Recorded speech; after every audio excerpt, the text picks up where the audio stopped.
फिर यूं हुआ कि खुद को खताकार मानकर मुझको मेरे ज़मीर ने जिंदा जला दिया। सियासी अड्डा में आप सभी का खैर मकदम और स्वागत करते हैं।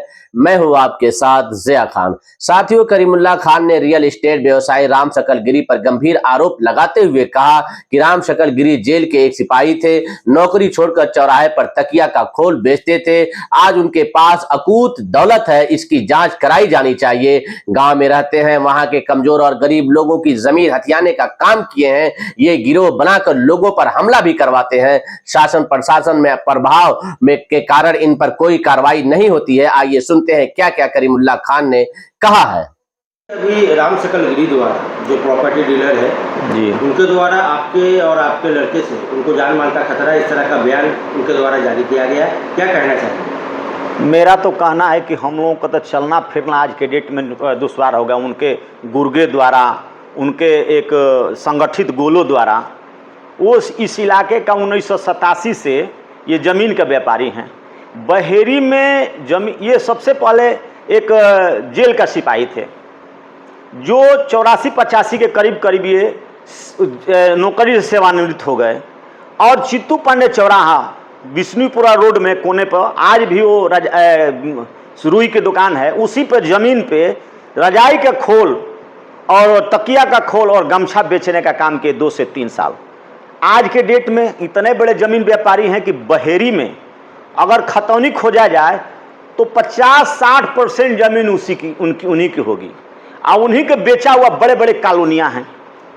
और कहते हैं कि हमको परेशान किया जाएगा। अरे हम लोग खुद परेशान हैं। हमारे लड़के को 2 बार जाने ले हमला उनके द्वारा, उनके गुर्गों द्वारा किया गया। एक बार SDM कोर्ट में जो 308 के मुजरिम उनके गुर्गे हुए, और अभी 3 महीना पहले हमारे लड़के का हमारे न्यू बहरी मकान के पीछे 9 साढ़े 9 बजे रात को जानलेवा हमला किया गया उनके द्वारा, संगठनों द्वारा।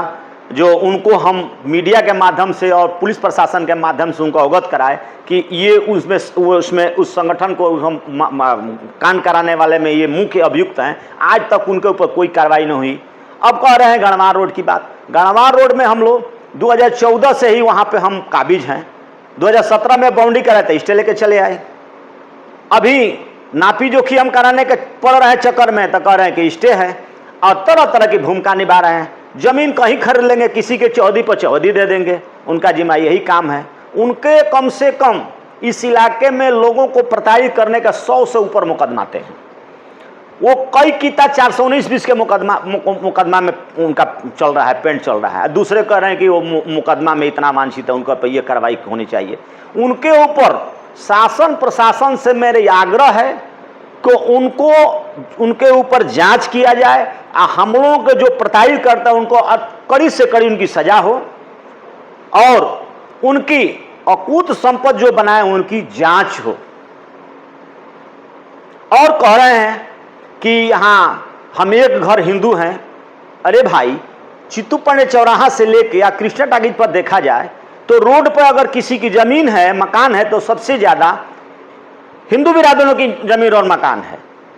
और कह रहे हैं कि हम एक घर हिंदू हैं। हिंदू मुस्लिम करना उनका मेन उनका ये एक फेथ न्यूज है उनका, ताकि लोगों को ये कहें कि हम एक घर हिंदू हैं। सैकड़ों हिंदू मुसलमानों का यहाँ घर है। तो हम लोग तो इतना प्रताड़ित है कि हम प्राइवेट गनर किसी तरह से 2 लेकर हम निकलने का काम कर रहे हैं। हमने एप्लीकेशन दिए यहाँ से लेकर लखनऊ तक कि हमको सुरक्षा मुहैया किया जाए, इसलिए कि मैं 4 फर्मों का मालिक हूँ। मैं तो गाय घाट से आके हाई स्कूल सर्टिफिकेट का 71,500 का लोन लिए, अपने बीबी का गहना बेचे, ससुराल नैहर का, अपने बाप के गांव का 5 कट्ठा जमीन बेचे, और तब बेरोजगार करते हैं। अब वो कहाँ से संपत्ति लाए? अब उनको जांच हो, देखा जाए कहाँ से संपत्ति लाए हैं, कितना अकूत संपत्ति किए हैं।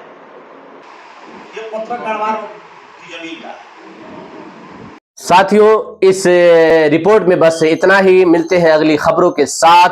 अगर आपको वीडियो अच्छी लगे तो वीडियो को लाइक करें और शेयर करें और एक प्यारा सा कमेंट करें, और आप अपना ख्याल रखें।